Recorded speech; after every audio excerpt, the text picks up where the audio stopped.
Pagi-pagi benar, pergilah Maria Magdalena ke kubur. Ia melihat batu telah diambil dari kubur. Ia berlari mendapatkan Simon Petrus dan berkata, "Tuhan telah diambil orang dari kuburnya, dan kami tidak tahu di mana ia diletakkan." Berangkatlah Petrus dan murid yang lain ke kubur. Murid yang lain lebih dahulu sampai di kubur.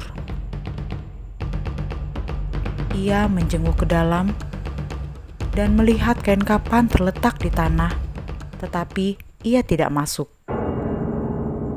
Datanglah Petrus dan masuk.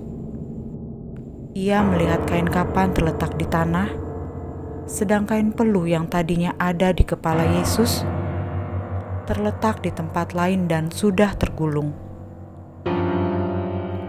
Maka masuklah juga murid yang lain. Ia melihatnya dan percaya. Sebab selama itu mereka belum mengerti isi kitab suci bahwa ia harus bangkit dari antara orang mati. Lalu pulanglah kedua murid itu ke rumah. Tetapi Maria berdiri dekat kubur dan menangis. Ia menjenguk ke dalam kubur. Tampak olehnya 2 orang malaikat berpakaian putih. Yang seorang duduk di sebelah kepala dan yang lain di sebelah kaki di tempat mayat Yesus terbaring. Kata malaikat-malaikat itu kepadanya, "Ibu, mengapa engkau menangis?" Jawab Maria kepada mereka,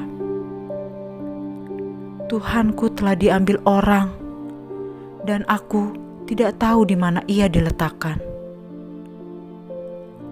Lalu ia menoleh ke belakang dan melihat Yesus berdiri di situ, tetapi ia tidak tahu bahwa itu adalah Yesus. Kata Yesus, "Ibu, mengapa engkau menangis?